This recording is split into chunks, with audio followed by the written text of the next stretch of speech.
Y vamos a empezar una serie el día de hoy, una serie que probablemente estemos veniendo todo el mes de enero, en el cual nosotros enseñamos las características que tenemos como iglesia. Creo que teníamos como 2 años o 3 años de no compartir esta serie, porque esta serie habla de lo que nosotros como iglesia creemos, somos y que nos distinguen. Y la serie se llama así, Distintivos, ¿sí? Se llama Distintivos porque es una manera de poder entender de qué estamos hechos o cuáles son las características de nuestra iglesia. Cada uno de nosotros tenemos diferentes cualidades, características que nos hacen diferentes a otros, no mejores, simplemente diferentes. Entonces, dentro de la iglesia nos hace igual diferentes a otras iglesias, no mejores, simplemente diferentes. Y son cosas que son importantes y que puedan aprender. Y bueno, hay muchos de ustedes que tienen poco en la iglesia o que en este proceso Dios los ha traído. Y yo quisiera que pudiéramos hablar. La semana pasada comentaba algunas de ellas, como lo que es, el día de hoy veremos lo que es gracia sobre gracia, veremos también lo que es la prioridad de la palabra, veremos lo que es la autoridad cómo está la autoridad de la iglesia en cuanto a lo que está al frente, Cristo como el centro, veremos el Espíritu Santo, cosas importantes o temas generales, no como un libro que vamos a estar viendo antes de empezar el siguiente, pero que nos ayuda a entender qué características debe de tener la iglesia. Algo que tenemos que entender, bueno, que tiene que ser 100% bíblico, es lo más importante. Pero, por ejemplo, algunas de las veces la gente pregunta, ¿qué denominación somos? Y me llama la atención porque de repente, esta es una pregunta que a mucha gente le llama la atención. ¿Qué denominación son? Y yo he enseñado sobre esto. La denominación solamente lo que hace es dividir, ¿sí? Divide a la gente, porque algunos son de una denominación o de una línea o de otra línea y la denominación te tiende a separar. Incluso lo hemos visto, de repente gente ve, esa iglesia, ¿qué denominación son? Y si son de las que ellos creen, se meten. Y si no son, ahí nos vemos, ¿verdad? Pero pues yo tengo que aprender, en la Biblia, ¿qué denominación viene? Ninguna, ¿no? Hay bautistas, metodistas, pentecostales, bueno, diferentes, ¿no? No para mencionar algunas en específico, pero en la Biblia no viene ninguna denominación. Entonces, ¿qué denominación somos nosotros? Pues no tenemos ninguna denominación. Somos una iglesia cristiana, evangélica, que cree en Dios, que su fundamento es la palabra, cree en el Padre, en el Hijo, en el Espíritu Santo y tiene un propósito de caminar en Cristo con Cristo en base a la palabra. Eso es lo más importante. Y el día de hoy veremos un tema que yo creo que es tan esencial para la iglesia y que creo que deberíamos de aprender. El tema de hoy o el título de la enseñanza del día de hoy es gracia sobre gracia. Y hablaremos sobre eso. Hablaremos qué es la gracia. Hablaremos de cómo recibimos la gracia y cómo tenemos que emplear también la gracia. Así que antes de empezar, ahora hacemos una oración. Le pedimos a Dios que tome el control y que podamos aprender. Y bueno, yo sé que vamos a estar escuchando y yo sé que Dios va a hablar en nuestras vidas. Así que vamos a poner este tiempo en las manos de Dios. ¿Oramos? Papá Dios, gracias te damos por tu amor y tu misericordia. Gracias Dios porque nos permites juntos poder estar hablando y aprendiendo de principios importantes bíblicos que tú has enseñado en nuestras vidas. Yo te pido que tú permitas, Dios, que podamos estar abiertos, receptivos a tu palabra y que sea a través de tu palabra que pueda transformar nuestra vida, Dios. No queremos, Dios, manejar estos distintivos como haciéndonos pensar que somos algo. Al contrario, por cuanto tú lo haces todo en nuestra vida, nos enfocamos en estos puntos.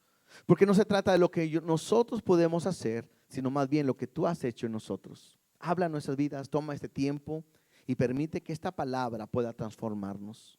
En el nombre de Jesús te damos gracias. Amén y amén. Abran sus Biblias en Juan capítulo 1, por favor, versículo 14. Juan capítulo 1,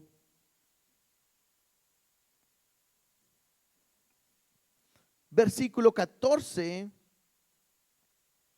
al 16. Hay algo que hemos visto. Hay muchas iglesias que tienen una severa ausencia de la gracia de Dios. ¿Cómo podemos ver esto? Frecuentemente lo vemos porque las iglesias tienen un legalismo muy riguroso, son muy legalistas, son inflexibles, ¿sí? Y a través de esto dejan o impiden que pueda haber un arrepentimiento y una restauración en la gente. Ahora, no solamente las iglesias hablando como diferentes, sino muchas veces puede ser a través de nosotros también. Porque muchas veces nosotros pudiéramos pensar que somos muy celosos de las cosas de Dios. Y a veces ese celo que tenemos por Dios me puede llevar incluso a ser muy religioso. Y el ser muy religioso me puede llevar a ser muy duro con la gente. Yo sé que hay maneras de conducirse, de caminar, de estar en la iglesia, pero muchas veces mis pensamientos, mi enseñanza, es que yo fui enseñado de esta manera, es que yo crecí creyendo en esto, es que yo vengo de una iglesia que hacíamos esto. Muchas veces me lleva a enjuiciar, a juzgar, a enjuiciar, a hablar, a criticar, a murmurar diferentes cuestiones que vemos en la iglesia. Y de repente nosotros pudiéramos cometer errores al ser tan severos. En la Biblia, si alguien pudiéramos ver en base a esto, son principalmente los fariseos, personas que se creían que ellos conocían a Dios, que tenían la relación con Dios, que pensaban que estaban en lo correcto, y todo lo que ellos veían que no hacían como ellos estaba mal. Los fariseos nunca aceptaron a Jesús, nunca aceptaron incluso un cambio, nunca aceptaron que Jesús sanara en día de reposo. Estaban tan cerrados incluso a la enseñanza que mismo Dios lo estaba haciendo. Y de repente un peligro que puede haber en nuestras vidas es haber crecido bajo una línea y de repente ser inflexibles a lo que Dios puede enseñar o pueda hacer. Ahora, importante, algo que tenemos como iglesia, yo quiero que podamos entender es que son cosas que en la Biblia vienen. Nunca debemos de enseñar ni podamos enseñar cosas que no vienen en la Biblia. Pero es importante que yo aprenda a ser flexible. ¿Cuántas veces, a ver, levante la mano, a quién le ha pasado o nomás a mí, que cuántas veces ustedes han pensado que algo que ustedes creyeron, de lo que sea, estaban en lo correcto y un día se dieron cuenta que estaban equivocados? ¿Cuánto les ha pasado? A todos, ¿no? O sea, a veces puedo pensar, es que así me enseñaron, es que así creo yo, es que así siempre he sido. Pero si yo no estoy dispuesto a cambiar, me voy a convertir en un necio. Pero cuando yo estoy dispuesto a aprender, la Biblia me va a revelar lo que Dios quiere para mi vida. Entonces, ese es un peligro. Entonces, el llegar a una iglesia o ser una iglesia donde juzguen, donde señalen, donde incluso a veces maltraten a la persona que viene, es un peligro el día de hoy. No sé, a mí Dios me llama la atención, y creo que Dios con nosotros como iglesia es una iglesia que está llamada a restaurar, a levantar a personas que han pasado por momentos difíciles y que Dios tiene un propósito especial en su vida. Y que esto no es tan fácil, porque muchas iglesias, de repente cuando alguien falla, es más fácil correrlo que ayudarle a levantarlo y seguir adelante. Triste, ¿no? Vemos iglesias que de repente alguien se equivoca y lo pasa. Hermanos, el día de hoy vamos a pasar a la familia o al hermano o la hermana. Ellos se equivocaron y públicamente vienen a pedir perdón. Y a veces eso, en vez de ayudar, lastima y daña mucho a la gente, cuando no es la manera en que Jesús lo hace. Y creo que algo que tiene que haber en nuestra vida el día de hoy, y como iglesia aprender que la gracia de Dios tiene que estar sobre nosotros. Mira, vamos a leer, ¿sí? Vamos a leer el versículo 14. Juan 1, 14 al 16 dice: Y aquel verbo fue hecho carne y habitó entre nosotros y vimos su gloria, gloria como el unigénito del Padre, lleno de gracia y de verdad. Estaba lleno de gracia y de verdad. Dice el 15, Juan dio testimonio de él y clamó diciendo, este es de quien yo decía, el que viene después de mí es antes de mí porque era primero que yo. Verso 16, porque de su plenitud, buena palabra para poder subrayarla, porque de su plenitud tomamos todos y gracia sobre gracia. Lo primero que me llama la atención en este versículo es la palabra plenitud.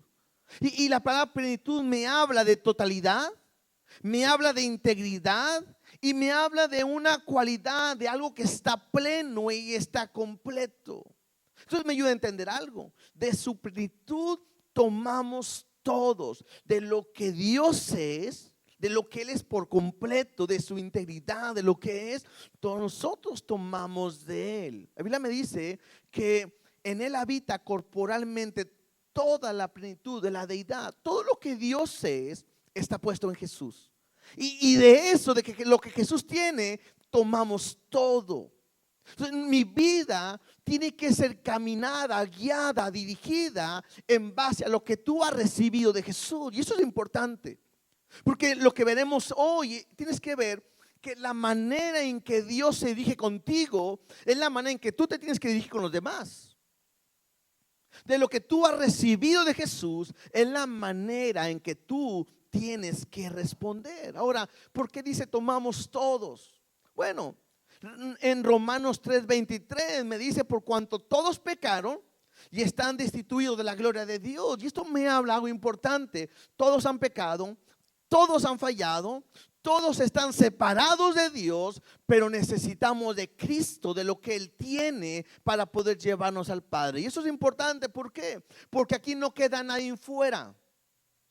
Todos nosotros hemos sido llamados a Jesús porque a Él le necesitamos. Versículo 17, ahí es donde estamos. Juan 1:17 dice, pues la ley por medio de Moisés fue dada, pero la gracia y la verdad vinieron por medio de Jesucristo. Y una vez más, empieza el libro de Juan, o Juan me empieza a decir que hay una ley. Dios estableció una ley. Y la ley era inquebrantable, la ley era rígida, la ley es una línea y no te puedes hacer ni a un lado ni a otro como tenías que caminar. Pero cuando viene Jesús hay un cambio. A través de Moisés fue dada la ley, había que cumplirla, pero a través de Jesús ahora ha llegado la gracia y es la verdad. Y todo eso es a través de Jesús. Y entonces a mí me ayuda a entender que mi vida tiene que cambiar al momento que nosotros hemos conocido a Jesús. Cada uno de los que estamos aquí conocemos de Cristo. Mi vida tiene que cambiar en base a lo que Él ha hecho por nosotros. Y alguien puede decir, bueno, entonces ¿para qué sirve la ley? Vamos a Gálatas 3:19. Simplemente voy a hablar bien poquito en cuanto a la ley, ¿sí? Porque yo me quiero enfocar en lo que es la gracia. El problema de la ley es que a veces nos hace legalistas, ¿no? Y nos hace inquebrantables. Y vamos a darnos cuenta al final que la ley, hermanos, tiende a veces a lastimar, a dañar y a herir. Mira lo que dice Gálatas 3:19. Entonces, ¿para qué sirve la ley? Dice, fue añadida a causa de los transgresores, hasta que viniese la simiente, este es Jesús, a quien fue hecha la promesa, y fue ordenada por medio de ángeles en manos de un mediador. Y el mediador no lo es de uno solo, pero Dios es uno. Luego, ¿la ley es contraria a las promesas de Dios? En ninguna manera. Pues si la ley es dada, porque si la ley dada pudiera vivificar, o sea, pudiera dar vida, la justicia fuera verdaderamente por la ley. Mas la Escritura lo encerró todo bajo pecado, para que la promesa que es por la fe en Jesucristo fuese dada a los creyentes. Pero antes que viniese la fe, estábamos confinados bajo la ley, encerrados para aquella fe que iba a ser revelada. De manera que la ley ha sido nuestro ayo para llevarnos a Cristo, a fin de que fuésemos justificados por la fe. Entonces, ¿qué me dice Gálatas? Me está diciendo que todos nosotros hemos pecado. La ley fue puesta a causa de los transgresores, ¿sí? Aquel que hace lo correcto, pues la ley no tiene ningún problema con él. Pero aquel que hace lo incorrecto, hay una ley que lo guía y lo dirige. Entonces, ¿para qué sirve la ley? Bueno, la ley me sirve para enseñarme que soy pecador. O sea, si la ley no dijera no mentirás o no debemos de mentir, pues uno pudiera mentir correctamente, completamente y no hay ningún problema. Pero cuando la Biblia me dice no mentirás, al momento en que uno lo hace, te das cuenta que eres pecador. ¿Sí me explico? La ley siempre va a mostrarte que el hombre es malo. La ley nos muestra nuestra condición.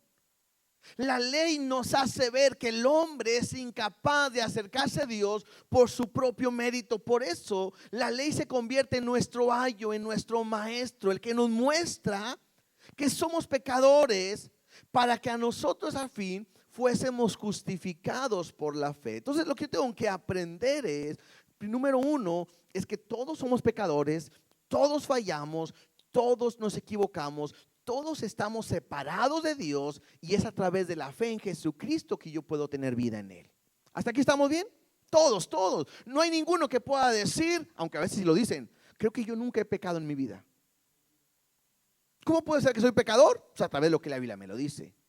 Y pecamos con el pensamiento, pecamos con las actitudes, pecamos con las palabras, pecamos con nuestras manos, pecamos con todo, ¿cierto? Es más, la Biblia me dice, aquel que sabe hacer lo bueno y no lo hace, ¿qué es? Pecado también. Entonces, ahí dice, yo no hago nada, pecado, porque sabes hacer lo bueno y no lo haces, ¿verdad? Entonces, esto me habla. Lo importante es que aunque a través de Moisés llegó la ley para el pueblo, bueno, hay un cambio ahora para nosotros. Porque a través de Jesucristo viene la gracia y la verdad. Y esto es importante, ¿por qué? Porque es Jesucristo el que nos muestra cómo es Dios. Y algo importante que veremos el día de hoy también es conocer cómo Dios es bueno, es grande y es misericordioso a pesar de lo que somos. A pesar de lo que somos. La Biblia me dice que Dios escogió a lo vil y a lo menospreciado. En otras palabras diríamos a lo peor. Entonces, si tú has sido llamado por Dios, no te creas el mejor. Entonces, yo tengo que aprender cuál era mi condición antes de Dios y lo que Él ha hecho. Y lo único que me tiene que llevar a saber es el amor de Dios. Y Jesús lo mostró o lo quiere enseñar. Ahí en Juan, regresemos a Juan. Juan capítulo 1, versículo 18, sigamos leyendo. A Dios nadie le vio jamás. El unigénito Hijo, quien es Jesús, ¿verdad? Que está en el seno del Padre, Él lo ha dado a conocer. Lo que vino Jesús es dar a conocer cómo es Dios. Lo que vino Jesús es a darnos a enseñar cómo es el Padre. Nos vino a mostrar la gracia que Dios tiene para con nosotros para salvar al mundo. Lo que Jesús viene a mostrar es el amor, la gracia, la misericordia de Dios y nos viene a mostrar cómo es Él. Ahora, tengo que entender, hemos hablado de gracia y el título de gracia sobre gracia. La pregunta es, ¿qué significa gracia? Bueno, la palabra gracia del griego viene, que es charis y significa favor, significa bondad y especialmente si no ha sido merecida. Entonces, más fácil y lo aprendamos. Esta es una definición que como iglesia tenemos que aprendernos de memoria. Gracia es darte lo que no mereces. Otra vez, ¿qué es gracia? Darte lo que no mereces. ¿Sí? Otra vez como escuela, ¿verdad? Gracia, ¿qué es gracia? Darte lo que no mereces. ¿Sí? ¿Lo aprendimos? ¿Ya lo aprendimos? Misericordia. ¿Qué es misericordia? No darte lo que mereces. ¿Sí? Misericordia, ¿qué es? No darte lo que mereces. Como cuando de repente alguien se porta mal, el papá, mamá le tiene que dar a su hijo, ¿verdad? Y le dice el hijo, perdóname, no lo vuelvo a hacer. Ok, entonces no te estoy dando lo que mereces. Yo tengo que aprender esto porque es lo que Dios ha hecho con nosotros. Porque Dios me ha dado su gracia, me ha dado su salvación cuando yo no la merezco. Este punto es bien importante. Porque es la manera en que yo me conduzco. Una persona que cree, que siente que merece las cosas, le es más fácil llegar a reclamar. Alguien que cree que merece que Dios le dé cosas, le es fácil reclamarle a Dios y decirle, Dios, me tienes que dar esto, ¿por qué no me lo has dado? Pero aquel que sabe que no merece nada, a Dios no le reclama nada, al cambio le pide misericordia y le suplica de su favor. ¿Explico? Hay una gran diferencia. No es lo mismo que un hijo llegue con su papá y le diga, ¿más tarde de comer o qué? A que me le diga, ¿me puedes dar de comer, por favor? Hay una gran diferencia. Y a veces a Dios lo tratamos de esa manera. A veces Dios pareciera que yo soy Dios y Él es mi esclavo. Quiero esto y quiero esto y ya, dámelo. Cuando todo lo que Él me muestra a mí es gracia, me da lo que no merezco. Y al contrario, misericordia, porque no me da lo que sí merezco. Hay un problema de repente. Hay gente que no le gusta recibir la gracia. Hay un pensamiento en el hombre, en la gente, que es que a mí me enseñaron que si quiero ganarme algo me tiene que costar. Hasta hay una frase que decimos por ahí, el que quiere azul celeste, pues que le cueste, ¿no? Pero en Dios no es así. La salvación no se gana, se recibe por gracia. El favor de Dios no se gana, se recibe por gracia. La Biblia me dice en Romanos 6:23, porque la paga del pecado es muerte, mas la dádiva, el regalo de Dios es vida eterna en Cristo Jesús. O sea, la ley me dice que la paga del pecado es muerte. Eso me dice la ley. No hay cambio. Mas la gracia me dice que el regalo de Dios es vida eterna en Cristo Jesús. Esto es importante para mí. Efesios, vamos a Efesios capítulo 2, versículo 1. Efesios 2:1 también me habla de mi condición. Hace mucho escuché una anécdota, ¿no? De un hombre que iba a la iglesia y que llegó a una iglesia y siempre llegaba con un maletín. Y el pastor lo vio por primera vez. Llegó un invitado y llegó con un maletín. Y al siguiente culto llegó la misma persona con el maletín. Y así cada semana. Y un día el pastor se le llamó la atención que trajera un maletín. Y una maleta, más bien una maleta. Y de repente el pastor lo aborda a esta persona y le dice, ¿cómo está? Dios le bendiga. Lo he visto que está viniendo a la iglesia. Pregunta, pues hay una maleta. ¿Trabaja en algún, en algo? ¿En qué trabaja? Siempre tiene una maleta. Me llama la atención que trae una maleta. Y el hombre le dice, no es algo que especial para mí. Y lo abre la maleta y había mucha ropa sucia y ropa oliendo mal y todo. Y el pastor se asombra y dice, ¿y esa ropa qué? Dice, es que esta ropa la traigo todos los días que vengo a una reunión para que no se me olvide de donde Dios me sacó. Y era impresionante. ¿Por qué? Porque muchas veces nosotros en nuestro caminar diario pareciera que nosotros merecemos el cielo, merecemos todo. A veces venimos a la iglesia y queremos ser atendidos. O sabes que pues yo soy el visitante, o yo soy el congregante, o yo soy el líder, o yo soy el que trabajo. A mí me tienen que servir. Cuando Jesús me enseña todo lo contrario y me dice, yo no he venido para ser servido, sino para servir y darme vida por rescate por muchos. Yo tengo que aprender de dónde Dios me sacó, mi condición. Y mira Efesios capítulo 2, versículo 1, lo que dice. Dice, y Él, hablando de Dios, y Él os dio vida a vosotros cuando estabais muertos en vuestros delitos y pecados. Todos los que estamos aquí, en algún momento estábamos muertos en nuestros delitos y pecados.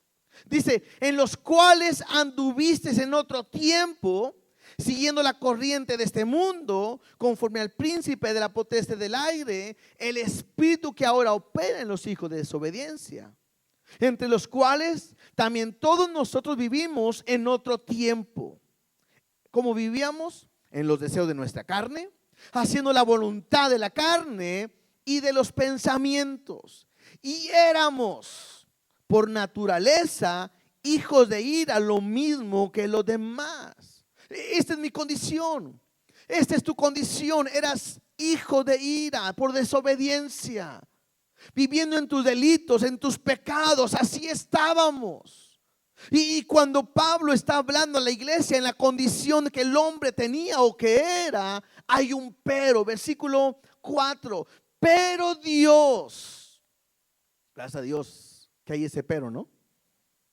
Porque si no fuera ese pero, así tendríamos que haber quedado en nuestros delitos y pecados.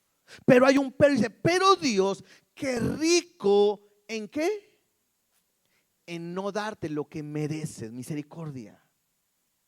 Pero Dios, que rico en no darte lo que mereces, por su gran amor con que nos amó. Y eso nos tiene que sorprender, porque amar a una persona que te ama es fácil, ¿sí o no?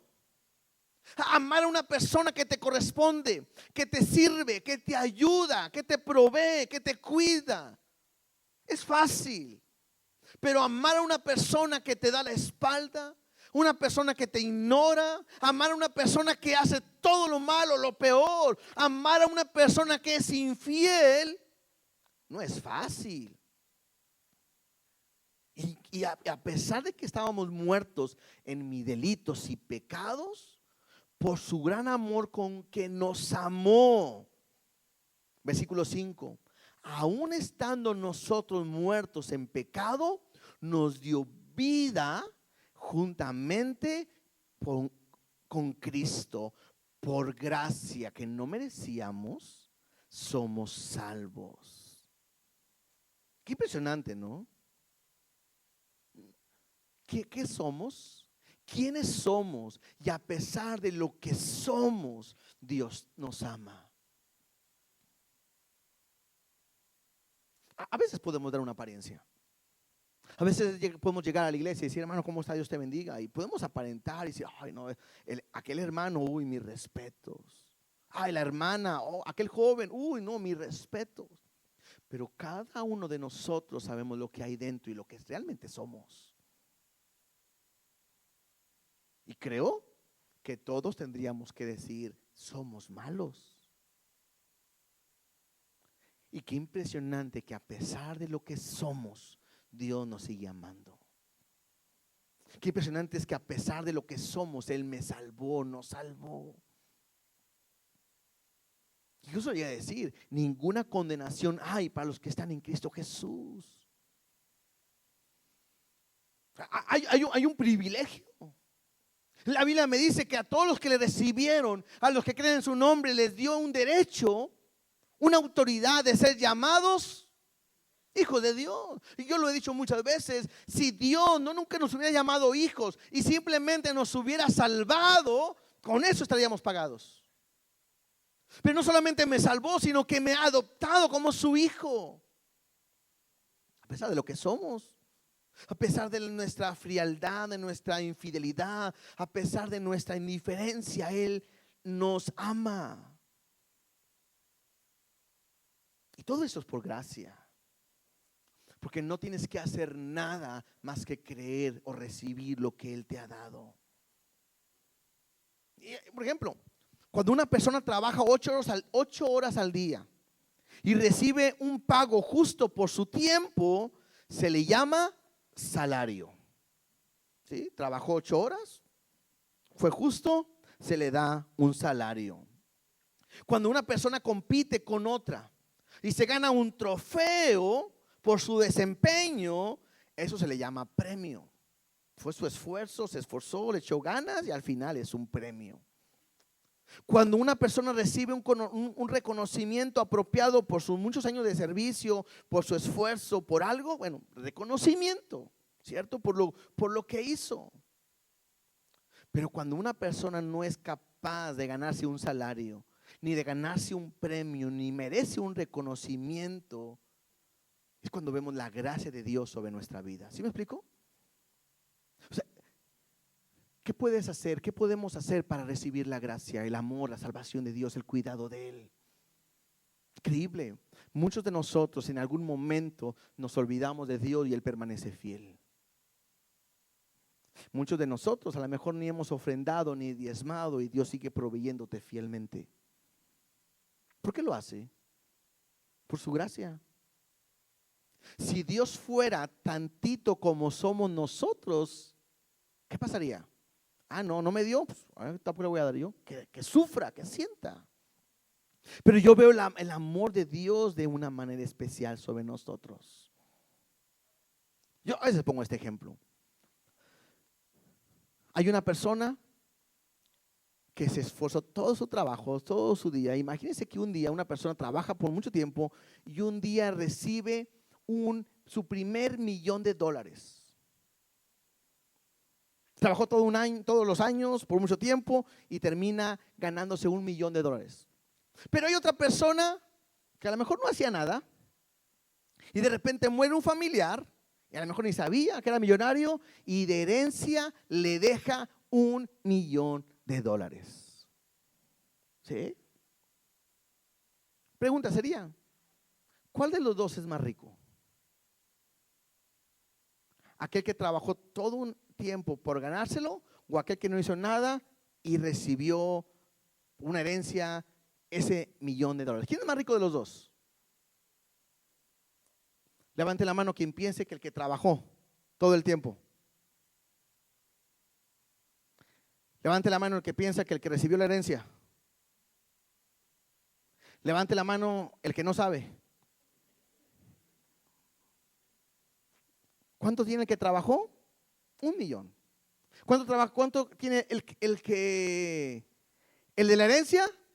1,000,000. ¿Quién es más rico? Iguales. El problema es que muchas veces decimos que no, el que se esforzó, el que trabajó, él sí se lo merece. Pues el otro a lo mejor era un flojo y no hizo nada, ni se lo merecía, pero tiene ese millón que ni usted ni yo lo tenemos, ¿verdad? Bueno, yo no lo tengo, a lo mejor usted sí. ¿Sí? Y a veces podemos decir, ay, pero ¿por qué? Si es un bueno para nada. Bueno, lo mismo es la gracia. Tú y yo no merecíamos la salvación y de repente Dios te la da. ¿Sí me explico? Es algo que Dios te ha dado y que tienes que aprender a vivir de esa manera. ¿Cómo tengo que recibir la gracia? Efesios 2, 8 y 9. Efesios 2, 8 y 9 dice: porque por gracia sois salvos por medio de la fe. Y esto no es de vosotros, pues es un don de Dios, no por obras, para que nadie se gloríe. La salvación es por fe. ¿Qué tengo que hacer? Creer. Si creo, soy salvo, según lo que estoy aprendiendo en este versículo, sí. Porque me dice que no es por obras, es por fe. Es un regalo que Dios nos ha dado y que no merecemos. La Biblia me dice que sin fe es imposible agradar a Dios. Entonces tú tienes que creer en Dios, poner tu confianza en Él y Él tiene que transformar tu vida. Ahora, algo importante. Una persona que está condenada a una muerte eterna, una persona que está perdida y que sabe que va a un lugar de juicio, en el momento que recibe la gracia de Dios, el favor de Dios, tiene que haber un cambio en su vida. Yo puedo aprender algo, ¿sí? Si la gracia, es un pensamiento que una vez lo leí y me gustó mucho. Dice, la gracia que no ha transformado tu vida es la gracia que no ha salvado tu alma. Otra vez, la gracia que no ha transformado tu vida es la gracia que no ha salvado tu alma. Creo que si alguien estuviera a punto de morir, a punto de ponerse en la silla eléctrica, vamos a decir, y está a punto de dar el banderazo para que lo ejecuten, y en ese momento viene alguien y dice: no, yo me pongo por él, lo perdono, lo salvo. Creo que esa persona debería de vivir agradecida con la persona que salvó su vida, ¿no es cierto? Y todo decía gracias y gracias y gracias, y a lo mejor iba saliendo y gracias, y al día siguiente lo ve y gracias y gracias. Con Dios debe ser lo mismo. Al saber que ha transformado mi vida, me ha cambiado. Yo no sé de dónde Dios te ha sacado, si del alcohol, de las drogas, quizás del divorcio, de la muerte, de la enfermedad. Yo no sé de dónde Dios te ha sacado. La actitud que debo de tener en mi vida tiene que ser diferente y tiene que decir gracias. Mi vida no me pertenece, ahora es tuya porque tú me has salvado. Entonces la gracia tiene que transformar tu vida. Si tú vienes a Cristo y quieres vivir como vivías antes, tengo que decirte que aunque estés aquí en la iglesia, quizá Dios no ha cambiado tu vida y no ha salvado tu vida. No porque Dios no pueda, sino porque tú no has querido. Porque sigues amando al mundo y las cosas del mundo. En Romanos Pablo dice: ¿y entonces qué? ¿Vamos a perseverar en el pecado para que la gracia abunde? No. Una persona que ha recibido la gracia de Dios en automático empieza a vivir como Dios quiere y deja a un lado el pecado. ¿Sí o no? Que de repente nos enseñan, ¿sabes qué? Pues ya eres salvo, vive tu vida, acabo ya eres salvo, ya le hiciste, ¿sí no? Porque la Biblia me dice que por sus frutos los conoceréis. Y eso es importante en mi vida. Incluso una vez, mira lo que dice Pablo en Corintios 15:10. Primera de Corintios 15:10. Dice: pero por la gracia de Dios soy lo que soy, y su gracia no ha sido en vano para conmigo. Antes he trabajado más que todos ellos, pero no yo, sino la gracia de Dios conmigo. Pablo tiene de repente una enfermedad y le pide a Dios una y otra vez: sáname. Y Dios le dice: no. Le dice otra vez: sáname. Y le dice: no. Y un momento donde Pablo dice: 3 veces le rogué a Dios y él me dijo: bástate en mi gracia. En otras palabras es que lo que yo he hecho por ti sea suficiente. Yo tengo que aprender a vivir de esa manera. Y la pregunta tiene que ser el día de hoy: entonces, ¿cómo debo responder a esta gracia? Esto es importante. Después de entender lo que es la gracia y cómo Dios ha mostrado su gracia para contigo, ¿cómo debo responder a esta gracia? Primero, número 1, debo reflejarlo en mi vida. Mira lo que dice Mateo. Aquí vamos a leer en unos pasajes. Mateo 18, 21 y 22. Vamos para allá todos. Mateo 18.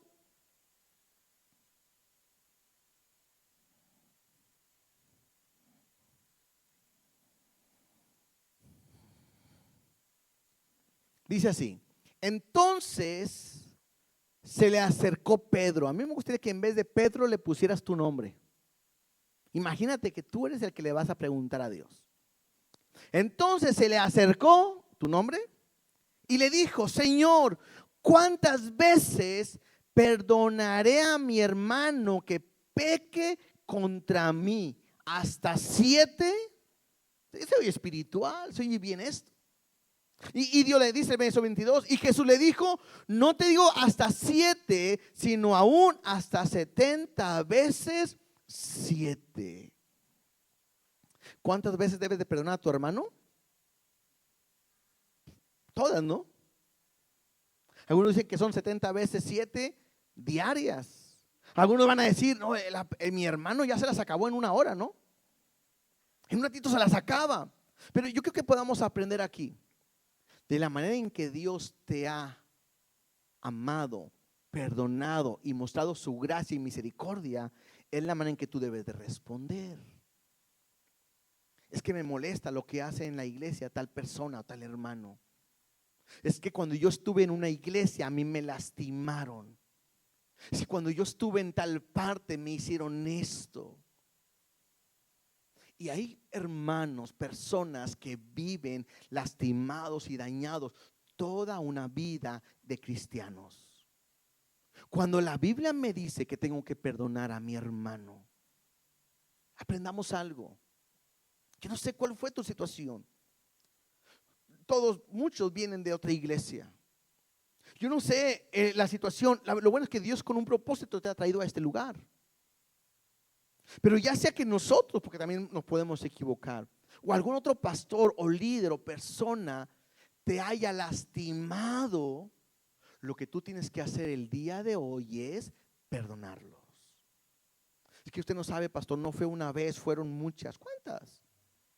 Ahora, no te estoy diciendo yo un consejo, es más, les aconsejo que perdonen. No, estamos leyendo la Biblia, es Jesús diciendo. No te digo que hasta 7, sino aún hasta 70 veces 7. Mira otro pasaje, Mateo 18:23. Este pasaje a mí me gusta y me llama mucha atención y ojalá pueda impactarte a ti como impacta mi vida. Mateo 18:23 dice: por lo cual el reino de los cielos es semejante a un rey que quiso hacer cuentas con sus siervos. Es Jesús hablando esta enseñanza. Y comenzando a hacer cuentas, le fue presentado uno que le debía 10,000 talentos. Algunos consideran que hoy en día serían varios millones. Muchos millones. ¿Sí? 10,000 talentos. A como no pudo pagar, ordenó su señor venderle y a su mujer e hijos y todo lo que tenía para que se le pagase la deuda. Entonces aquel siervo postrado le suplicaba diciendo: Señor, ten paciencia conmigo, yo te lo pagaré todo. El señor de aquel siervo, movido a misericordia, le soltó y le perdonó la deuda. Esto es importante. No le dijo: ok, te voy a dar chance, te voy a dar unos meses más, sino que le dice: le perdonó la deuda al ser movido por misericordia. Pero saliendo aquel siervo, halló a uno de sus consiervos que le debía 100 denarios. Nada que ver. A lo mejor comparado con millones, a lo mejor unos 1,600 pesos, lo que le debía. Y haciéndose de él, le ahogaba diciendo: págame lo que debes, págame lo que debes, dame el dinero, págame lo que debes. Y entonces su consiervo, postrándose a sus pies, le rogaba diciendo: ten paciencia conmigo y yo te lo pagaré todo. Mas él no quiso, sino fue y le echó en la cárcel hasta que pagase la deuda. Viendo sus consiervos lo que pasaba, se entristecieron mucho y fueron y refirieron a su señor lo que había pasado. Entonces, llamando a su señor, le dijo: siervo malvado, toda aquella deuda te perdoné porque me rogaste. ¿No debías tú también tener misericordia de tu consiervo como yo tuve misericordia de ti? Entonces su señor, enojado, le entregó a los verdugos hasta que pagase todo lo que debía. Así también mi Padre Celestial hará con vosotros si no perdonáis de todo corazón cada uno a su hermano sus ofensas. ¿Sí? Voy a cambiar, ponme el azul, por favor, ¿sí?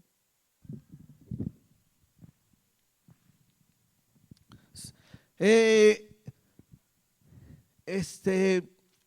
que lo que acabamos de leer está tan claro. Porque nosotros somos ese siervo que tiene una deuda impagable. Pero cuando uno le clama a Dios y le pide misericordia y su gracia, Dios nos ha perdonado.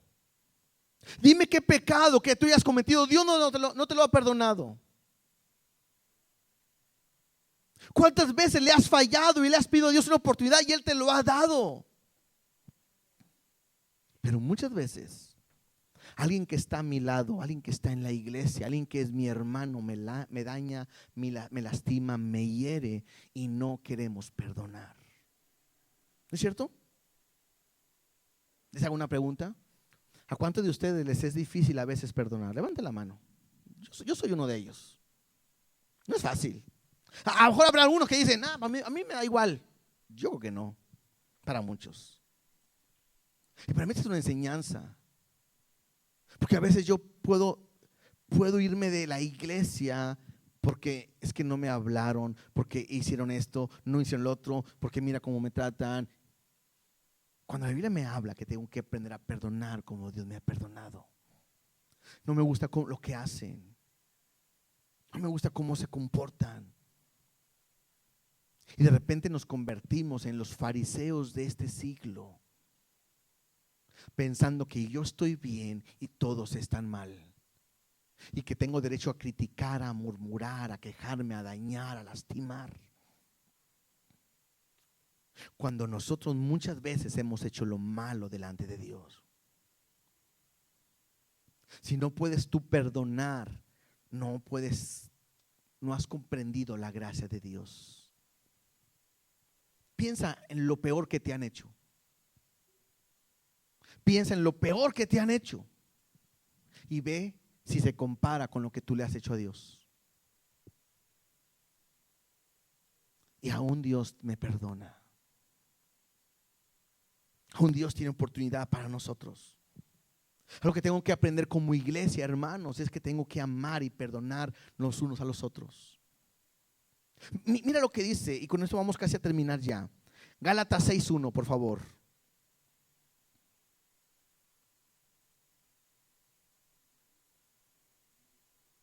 Otra característica que tiene que tener esta iglesia es restaurar al caído. Dice, hermanos, si alguno fuere sorprendido en alguna falta, si alguno, el que sea, fuere sorprendido en una falta, vosotros que sois espirituales, o sea, los de la iglesia, dice, restauradle con espíritu de mansedumbre, considerándote a ti mismo, no seas que tú también seas tentado y que vayas a caer. Lo peor que puede haber una iglesia es el legalismo, donde no podamos restaurar a la gente que ha fallado y ha caído. Levante la mano, ¿quién de aquí es perfecto y que no se equivoca? A lo mejor algunos de ustedes en su interior levantaron la mano, Entonces, ¿qué tienen que hacer con aquellos que han fallado? A veces somos muy duros. Si no quiere venir, pues que no venga. Y si no, pues ni modo. Y si no le gusta, pues la puerta está muy ancha. Cuando lo que la Biblia me habla es todo lo contrario. Restaurarle con mansedumbre. Restaurarle con amor. Jesús es ese modelo. ¿Se acuerdan? No vamos a leerlo, pero está en Lucas capítulo 8, versículo 1. ¿Acuerdan aquella mujer que fue llevada a Jesús?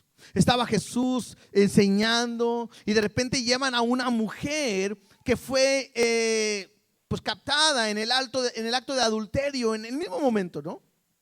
Esta mujer la llevan con Jesús y llevan con Jesús y le dicen a él, la ley de Moisés, acuérdense, la ley de Moisés nos llama que tenemos que apedrear a tales mujeres. ¿Tú qué dices?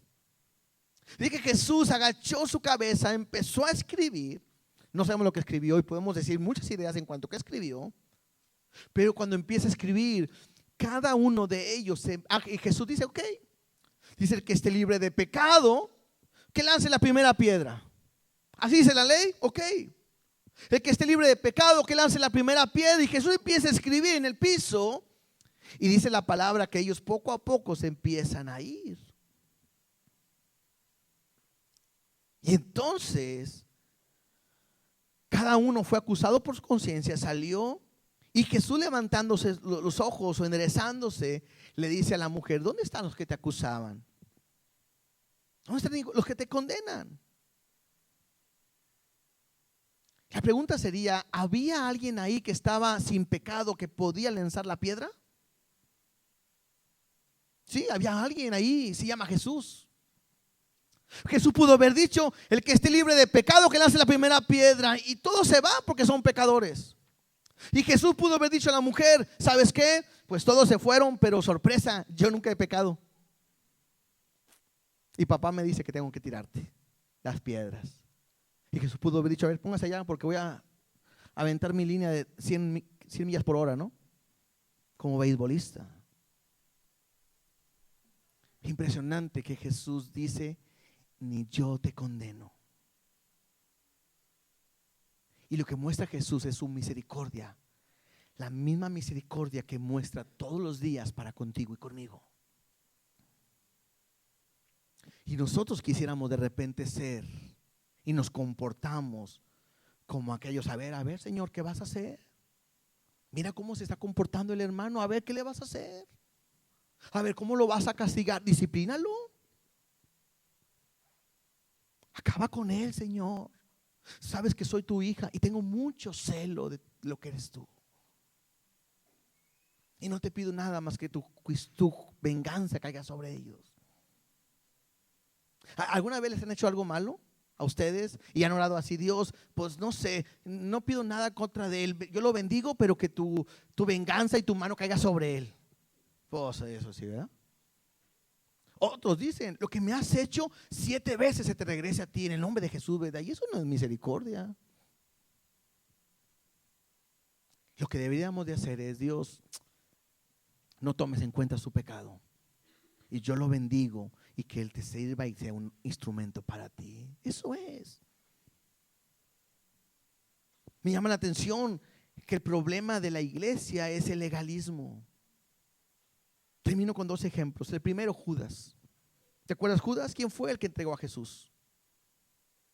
Le dan unas monedas, lo vende a Jesús. Cuando Jesús está en la cruz, aquel se arrepiente. Se da cuenta que está mal. Esto es, para los que notan, Mateo 27 del 3 al 5. Aquí está nada más, ¿sí? Entonces de repente Judas se arrepiente. Se da cuenta que se equivocó. ¿Y qué es lo que hace Judas? Va con los sacerdotes, con los principales, con los ancianos, con los líderes de la iglesia en aquel tiempo y le dice, he entregado la sangre inocente, me equivoqué, perdón, aquí está. Y el legalismo de estos hombres le dicen, no nos importa a nosotros, allá tú. ¿Y qué hace? Agarra las monedas, las tira al suelo y saliéndose Judas de aquel lugar fue y se ahorcó. Hermanos, el legalismo en las iglesias siempre va a lastimar y va a traer muerte a los demás. Siempre. El legalismo de la iglesia va a hacer que una persona que estaba aquí vaya y diga, yo no quiero saber nada de la iglesia. Cuando de repente viene alguien nuevo y que a lo mejor viene vestido de una manera diferente a lo de nosotros o con una actitud diferente a lo de nosotros no podemos decir, ay mira, aguas, ni te juntes con él, no te acerques. Al contrario, que sepa que en este lugar encontrará el amor que quizás afuera no está recibiendo. Eso es el legalismo. En cambio, ¿se acuerdan de Pedro? Lo vimos hace unas semanas. Niega a Jesús 1 vez, 2 veces, 3 veces. Canta el gallo. ¿Qué le pasa a Pedro? Llora amargamente. Regresa a pescar. Y Jesús pudo haber dicho, ¿te acuerdas? ¿Se acuerdas de un Pedro que andaba aquí? Pues porque me negó, lo perdió todo. Pero no. Ese Jesús que negó, Jesús va a buscar a ese que lo negó 3 veces. Y cuando se encuentra con él, le dice Pedro, Pedro, ¿me amas? Sí, Señor. Apacienta mis ovejas. Pedro, ¿me amas? Sí, apacienta mis corderos. Pedro, ¿me amas? Sí, apacienta mis ovejas. Es que me llama la atención que el Dios que nosotros creemos es un Dios de segundas oportunidades. Puedes fallar una vez, te puedes apartar una vez, te puedes equivocar de una vez, pero si tú vienes a Dios, Dios te da una nueva oportunidad. Ese es Dios, el Dios que creemos. Ahora, les pregunto algo. Si Dios no fuera así, ¿quién de nosotros continuaría aquí? Pues ninguno. Estaríamos perdidos. Y creo que nos falta mucho por aprender. Aprendamos algo en base a esta gracia y esta misericordia. Claro, antes de una restauración tiene que haber un arrepentimiento. Yo no sé, si alguien un día falla y se equivoca, comete errores, como iglesia tenemos que aprender a restaurarle. La Biblia me dice, el que piense estar firme, mire que no caiga. Y la iglesia tiene que aprender a restaurar, a restaurar y a restaurar. Yo tengo que vivir en base a eso. Así que en esta iglesia tenemos que vivir en base a la gracia de Dios. Claro, no vamos a hacer lo que queramos. No, eso no se trata. Se trata de vivir conforme Dios quiere. Ahora, si alguien comete un error y se restaura y se levanta, tenemos que creer en que Él ha cambiado. A veces cometemos un error que a veces decimos, yo no creo que haya cambiado. Yo no creo que haya cambiado. Y aprendemos algo. Nosotros preferimos equivocarnos en la gracia que equivocarme en el legalismo. ¿Sí me explico? Porque yo pudiera decir, no te creo, no veo un cambio en ti. Y que sí haya cambiado y no dar una oportunidad. Pero prefiero mejor creer cuando me dice, yo cambié, quiero intentarlo de nuevo y darle una oportunidad. ¿Por qué? Porque es la misma oportunidad que día a día Dios nos da a nosotros. Si yo tengo que aprender a vivir hoy, es a través de la gracia de Dios. Así que una característica que debe tener esta iglesia es vivir bajo la gracia. Dejemos de ser criticones, juzgones, se puede decir. Cuidado, cuidado. Nos podemos convertir en los fariseos. Pónganse.